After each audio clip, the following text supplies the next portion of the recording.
Hello guys, আমি আপনাদের জন্য নিয়ে আসছি দুবাইতে আল সুজান এরিয়ার মধ্যে সবচেয়ে হাই টুরিস্ট টাওয়ারের মধ্যে একটা খুব সুন্দর একটা অ্যাপার্টমেন্ট, যেটা 2 বিএইচকে প্লাস স্টোররুম। আপনি দেখতে পাচ্ছেন এটা হচ্ছে আমাদের ড্রয়িং রুম, যেটা আমাদের পাশে ব্যালকনি, বিউটিফুল ভিউজ।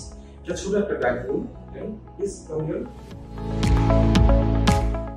খুব সুন্দর একটা ক্লোজ কিচেন, যেটা as a house wife plus close কিচেনের মধ্যে আপনি খুব সুন্দর একটা ভিউ পেয়ে যাচ্ছেন। এখানে আছে একটা ছোট একটা স্টাডি রুম, যেখানে বসে আপনি আপনার প্রাইভেট টাইম স্পেন্ড করতে পারবেন, যেখানে বসে আপনি থিংকিং অ্যাবাউট এ প্রয়োগ করতে পারবেন।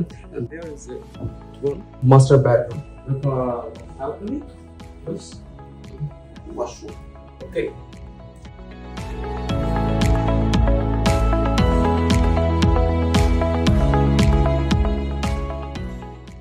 ওইখানে আরেকটা মাস্টার বেডরুম প্লাস সাথে আছে একটা ওয়াশরুম এবং ব্যালকনি ভিউজ। অফলাইন প্রপার্টিতে ইনভেস্ট করুন 50-50 পেমেন্ট প্ল্যানে, এন্ড আফটার 3 মান্থ পর 1% করে আপনাদের পেমেন্ট প্ল্যান আমি আপনাদেরকে সাজেস্ট করব। আমার সাথে যোগাযোগ করুন। Thank you very much.